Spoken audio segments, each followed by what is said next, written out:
Hey, what is up, everyone? It is Rich. Alright, welcome to a video. Today we are going to look at Legends of the Dark Knight, Mike Mignola. He sometimes will refer to this as the first Hellboy story. I don't know if that's like literally what he says or exactly how he phrases it, but he feels like this is sort of one of his strongest pieces that resembles Hellboy up to that point in his career. So it's going to be very exciting to look at this stuff. I've got it already open in Photoshop. Figured I would take a few minutes if you would afford me this pleasure or luxury. I don't know. Just to do like a little bit of just the general housekeeping on the channel. So very exciting news. I have been chatting back and forth just briefly with Sarah Frazetta, and she's going to come on the show. So that is definitely going to happen. We haven't set a hard date on it, but the plan is early December. I'm very excited to speak with her. I've seen a couple of interviews with her online. She's really cool. She's real knowledgeable. She was a heavy part of the family being able to finally work together to split up the artwork. And she seems like an incredible person, and she's just seems outgoing and really actually I think captures the spirit of Frank in a lot of ways. I would love to have William, his grandson, on the show at some point too. So there's lots of things that I'm planning. And look, to be honest, I've been planning to do interviews on my channel for a long time, but just I wanted to build the channel up to a certain point at just arbitrary numbers. You know what I mean? It's like when you start a YouTube channel, you might go, oh, you know, at 3,000 subs, I would like to do this. At 4,000 subs, or even 500 or 100, you know, you're like, I'm going to get a better web camera, whatever it is. And yeah, I always knew that I would go into more things than just open that book. I didn't want it to be a tutorial channel, so as you've seen, I pretty much moved away from that overall. But look, I tell people all the time, go to my Patreon. There's almost 700 posts now, 700 uploads. There's hundreds, probably 500 to 600 videos up there. That's where I do art education. It costs a single dollar per month to go there and check it out. You can tip higher. I still offer reviews and lessons, although I've been saying for a while that the clock is definitely ticking on that. I just don't have time to do it anymore. And I told people, I said, look, there's a very good chance that when I do shut it down that I probably won't go back to it ever. So you may want to consider it. That's not a pressure sales move. It's just me being honest. I never really thought that I would do reviews and in particular lessons, to be honest. But it just happened, and so I was more than happy to do it, and I think people that have done it have really enjoyed it. So anyway, let's look at Legends of the Dark Knight by master illustrator, comic book artist Mike Mignola. I have some fun stories that I can share about this book when we go through it, and it's pretty neat. So this is Legends of the Dark Knight number 54 by DC Comics. This came out in 1993, so that would line up right about with when Hellboy. I almost picture Hellboy. I could be off on this date. I'm getting excited already. You guys, I always mention kind of my top 3 comic book artists are Mike Mignola. Well, I could. It's my top 5 is this. It's Mignola, Travis, Frank Miller, Atomo, and Mobius. I think those are my top 5. I have many, probably 100 after that. I don't consider Frazetta a pure comic book artist. I don't generally put him in that group, but Frank would definitely be in my top 3 favorite artists. But anyway, I absolutely adore Mignola's stuff. And like I said, just looking at this piece, I'm already excited. This is a fantastic little Halloween story, which is what I thought, you know, I was trying to think of something like a cool single comic that we could look at that sort of captures the fun of Halloween. So yeah, let's get into this and look at it. So this is a really cool cover, stating the obvious. This right here, Mike doesn't really consider himself a very good Batman artist, and in fact, I mean, he's kind of openly said that he doesn't really care for Batman, which I find interesting. But look, just because we see him as a dark artist doesn't mean jack shit in terms of what Mike sees himself at or what he's interested in. But yeah, Mike for whatever reason doesn't seem to particularly be fond of Batman. So it's interesting. I think Hellboy is a great playground for him regardless. Sorry, let's get into this. I'm going to shut this. We're going to go in order. So, okay, it actually did it in order. One thing I was going to say is, so it was, oh, this is so great. And this is actually kind of like right out of Hellboy, right? That's funny. I didn't pre-look at this comic book. I haven't seen this particular issue in probably 2 or 3 years, so it's been a little while. It's funny because I only have one short box of comics in my studio, and it's almost all Mignola, believe it or not. I'm not even exaggerating. I think, I don't know how many comics a long box, or short box holds, but if it holds 150 comics, I would say probably 120 of them are Mignola. Yeah, when I first broke in at Wildstorm, I became friends with 2 artists that worked there, Richard Bennett and Aaron Weisenfeld, and I admired both of them tremendously. Aaron was one of my favorite comic book artists, so breaking in and actually being able to meet him and become friends with him was incredible just in general, but he's actually a very nice guy on top of it, as is Richard. But what was interesting is, so when I started hanging out with them more, in their apartments, they lived almost right next door to each other, if not literally right next door to each other. They both owned original art from this story. And so on their walls in their respective apartments was this original art. And Richard Bennett owned this piece at the time. I don't know, it was interesting. I was thinking about this morning as I was going into this video, and I was trying to figure out in my mind where Richard and Aaron would have picked this stuff up. Because it would have been, I mean, obviously San Diego Comic-Con was the thing then, and they had both been working professionally for a couple of years. They both came up through Continuity and worked for Neil Adams, probably in New York, if I'm not mistaken.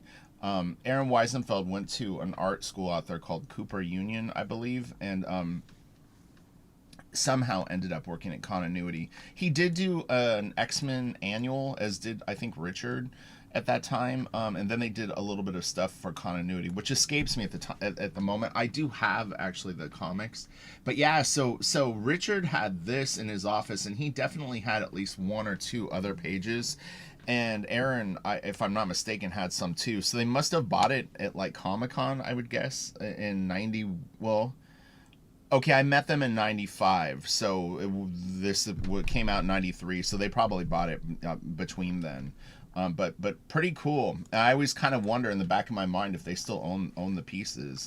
I would kind of imagine that they would. Well, here, let's look at this so that I'm not just rambling about them.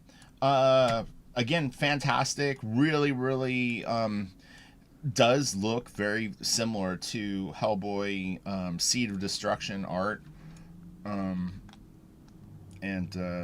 It's good. Look, there's a dog on this. I don't know. Is that considered a mausoleum or a crypt? I don't know what they call this particular thing. If you have Wizard Magazine, Mike actually did basic training where he talked about doing creepy scenes, or I can't remember what the title of it was. He's always great with statues. Mike is his work is so cool. It's really fun, and I mean.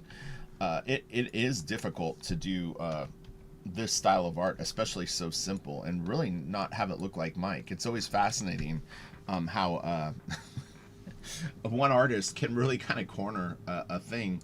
And you know, we've been talking a lot about Frazetta on the channel. You know, Mike is a huge Frazetta fan, and any interviews that you ever see with Mike, he's very humble and very modest, and almost in a way, well, not in a way, he's very kind of self-depreciating. I don't know, is that the right phraseology? But yeah, it's funny, but he kind of said, like, he had all these influences that were like virtuosic artists, and he just never felt like he was going to be able to reach that level, and so he ultimately kind of hammered out his own style. He also was inking and said he was a horrible inker.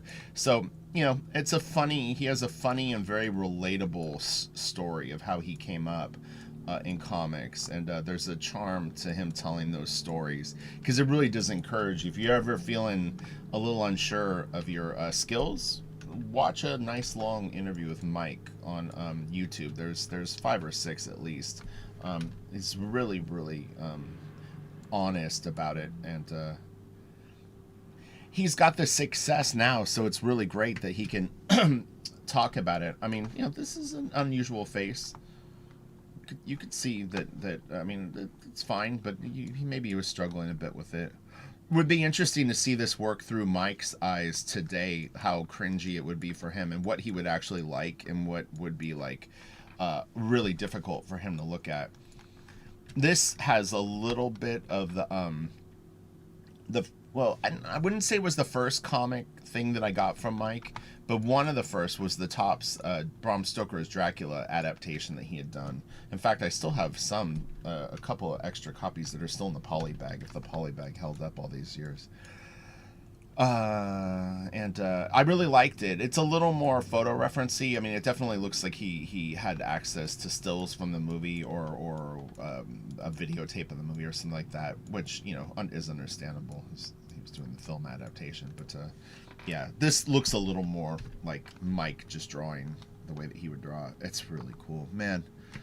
I always, when I see stuff like this, there is a part of me that always wished that I had more of the Frank Miller or Mignola sort of thing to my work. Meaning that I could go this stark and simple, because it is very cool, and I feel perfect comic art. So I want to say that one of them owned this piece. I could be projecting fantasies upon them, but I kind of think that one of them had this. They had Image money, You figure in '93, if they did even one comic book for Image, they probably made anywhere from 30 to 60 grand in royalties. So as a young person, having that kind of money drop in your lap, dropping $1,000 or $500 on a page like this, would be doable, It would be doable.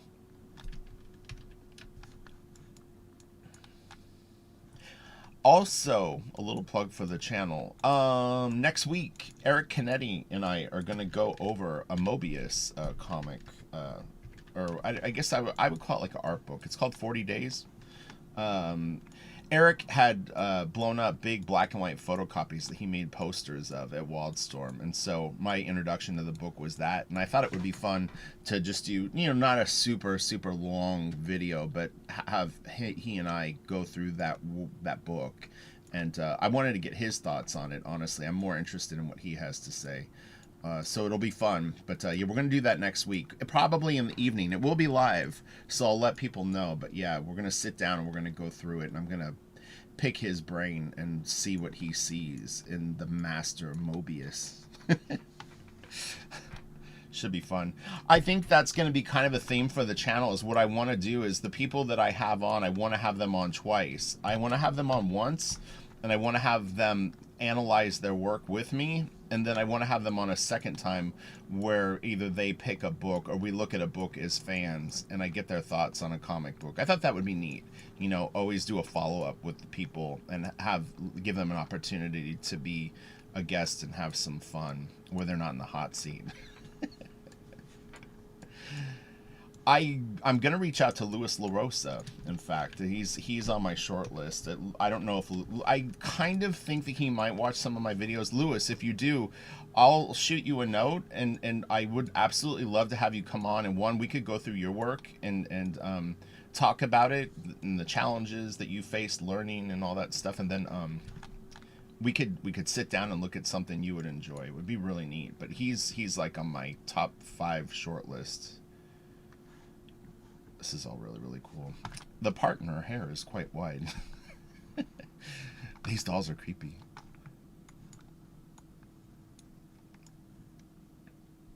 Oh man, so stark. Very operatic.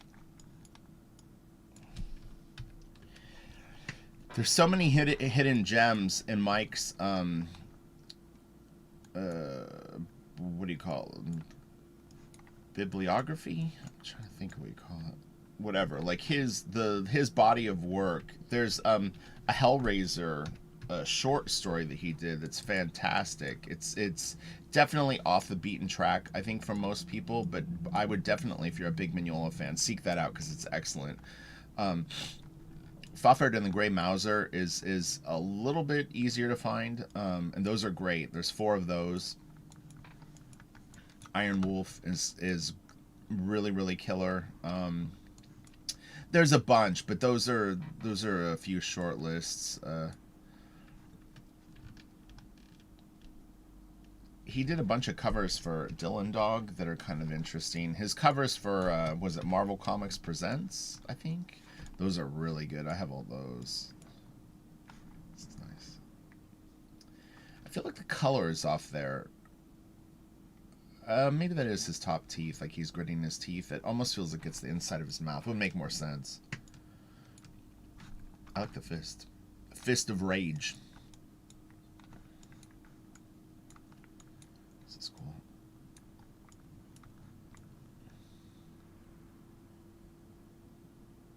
Oh, it's really kind of like a crucifix pose. I didn't really think of that the first time. I was like, pose looks familiar to me. Yeah, Rich. Oh, this is cool. This is a little Fafhrd and the Grey Mouser. It's interesting. So I know people love Gotham by Gaslamp. I'm not a huge fan of that. I don't dislike it, but it's definitely like I would rather grab Fafhrd and the Grey Mouser or Iron Wolf over Gotham by Gaslamp. But this reminds me of that era of work. So it's interesting. It's like people love the Mobius Silver Surfer story. I'm not a huge fan of that, although I love Mobius's work. I don't know why that just never really fully connected to me, but it's very, very popular. Most people adore it, so I consider myself in the minority on that. But I don't know. It's good, but it's like it doesn't really like kick my ass. You like what you like. I mean, you really can't. I mean, it's like, I don't dislike it, to be clear, either one, but I always feel like Mike has either got like lots of historical books or he has just saved tons of old like vintage Civil War portraiture and stuff like that for this stuff, because it always feels pretty legit, you know, and then he just kind of Mignola-izes it.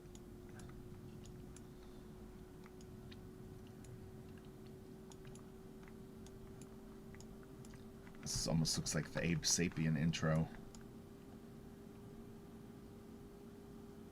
It's interesting working on 2 books at once for myself. So it's like, as most of you know, I'm doing the thing for heavy metal, and it is interesting because I had to design everything for it. But what it did is it's forced me to actually dig deeper for Blaster Kid, because your go-tos are your go-tos, you know what I mean? Like if you were going to draw like a cape, you probably have a favorite cape or a cape that you know how to draw, or if you draw gloves, you know, you have sort of a way that you would naturally do it. But I used so many ideas in the heavy metal designs that I really have to come up with something unique for parts of Blaster Kid that I haven't drawn yet. So it's exciting. I mean, it actually is challenging me to kind of rise to the occasion and really do my homework. So it's fun, you know.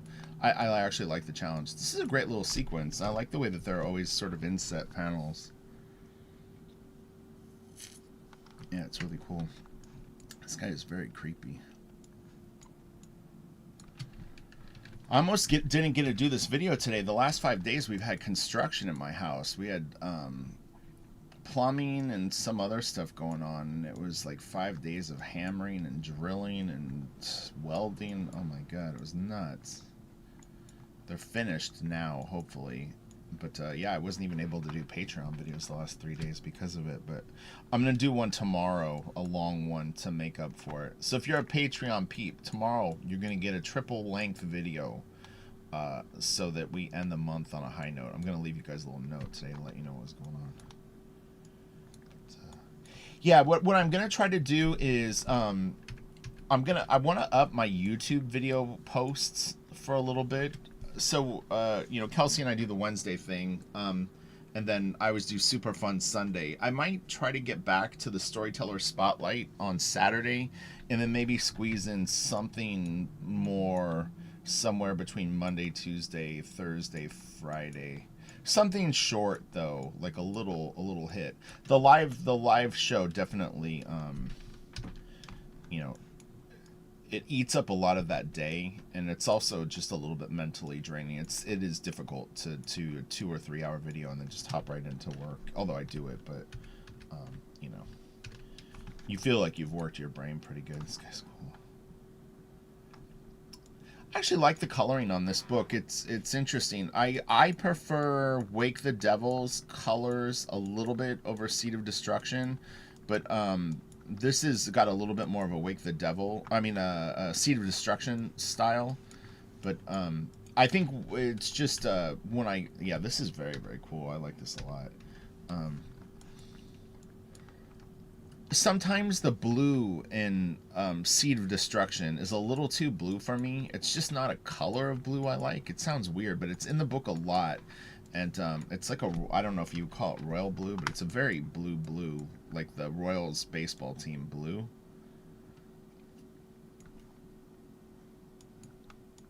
But again, that's like something you can't control. It's like I don't look at stuff and try to go like, I don't like this pink.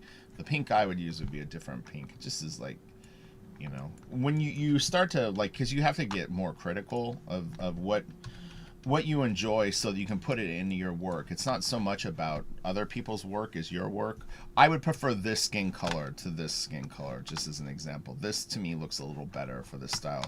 It's interesting that it shifted here. I don't know why from him. Oh, I guess because he's choking him, his face is getting pink. And then he releases it and it goes back to flesh color. That makes sense. And he's also kind of changing. Man, that's like, he's shaped like a rock.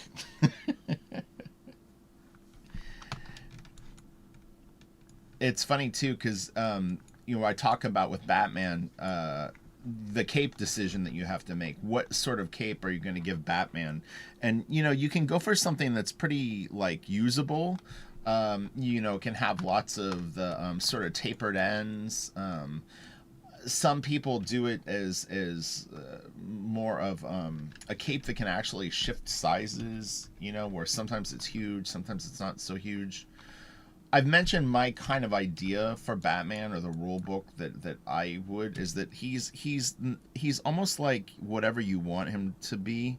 You're so scared when you come into contact with Batman that it's almost you almost go into like a nightmare type state where, you know, he's like an apparition. So that's kind of how I've always, once I was able to work it out, that's, I think, if you're looking at him especially through the villain's eyes, yeah, he could be pretty nuts looking. It's almost like he emits like a fear toxin. He's like a crime fighting boogeyman. It was all a fever dream. All right, I think that's it. Hopefully this was fun to look at. I know that I didn't totally talk about Mignola every second, but there's not a lot to say when you just look at a single comic. I mean, it's Mignola. We know it's great. I assume that he does the lettering on things like this, but I could be wrong. It is possible that he just actually did the art, and then whoever he deals with. I'm not saying the lettering here, but like this sound effect possibly could be Mike. It seems on point with other things I've seen in his books, but I'm trying to picture original art, and if I've ever seen him hand letter stuff on it, and I'm kind of like, I have the two artist editions or artifact editions, but I'm trying to think. I think one's artist edition, one's artifact. The some are lettered on the boards, but I don't know if they're lettered by Mike, so it could be something like that. Let's see. Willie Schubert. Willie Schubert is good. It was interesting. We were looking at something a few weeks ago, and we were trying to guess. I think it was Eric Canetti and we were trying to guess who the letterer was, and it was actually Willie Schubert. And man, he was good. he lettered a comic that I did for Wildstorm, and this is Mark Chiarello color. So Mark did color Seed of Destruction, so that's why it's similar. Mark is a brilliant artist on his own, and in fact, I would highly, highly recommend, if you've never seen his work on Batman Houdini, check it out, because it's Mark drawing himself, and he does these beautiful wash pages. They're incredible. It's one of the best, like, I don't know if you call them graphic novels. It's about a 60-page Batman novella, maybe, graphic novella. Something like that. I'll do a video on it at some point, because it'll be well worth checking out. And Mark is a really great guy.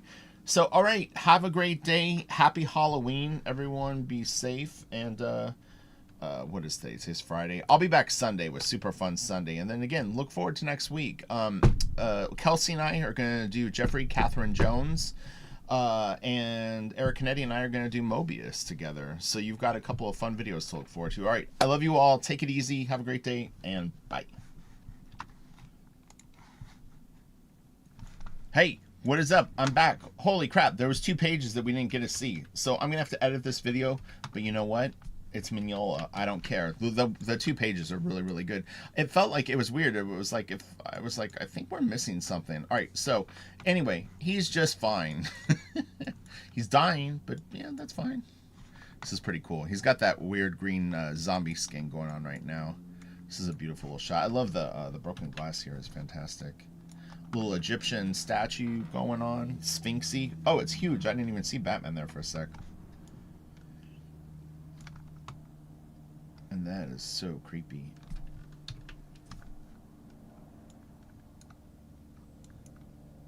Man, he makes drawing look so freaking fun.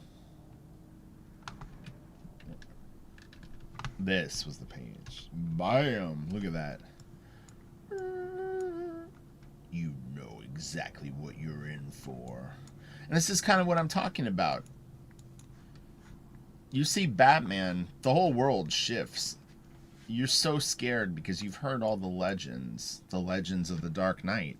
And you know you're in big trouble. It's like, oh shit, Batman's here. So, yeah, this is like very Cthulhu, maybe? I don't know.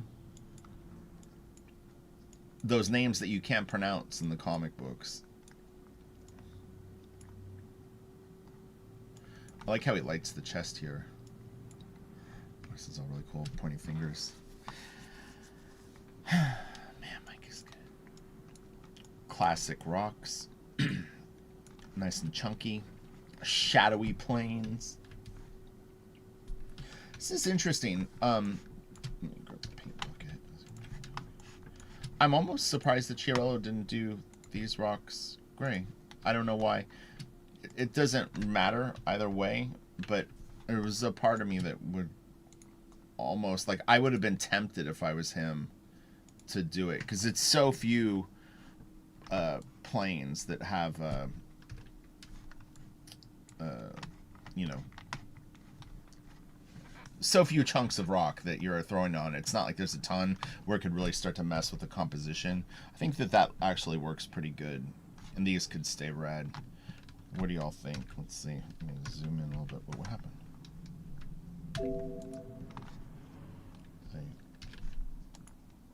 Oh, wait, hold on. Sorry. My computer's like locking up. What are you doing? Right there.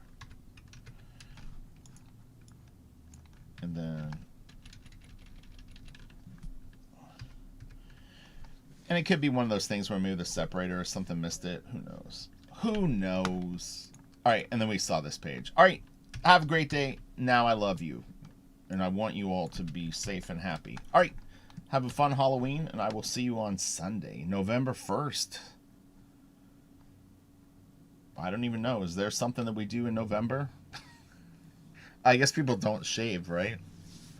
I'm not doing that. I'm shaving. All right, I'll talk to you later. Bye.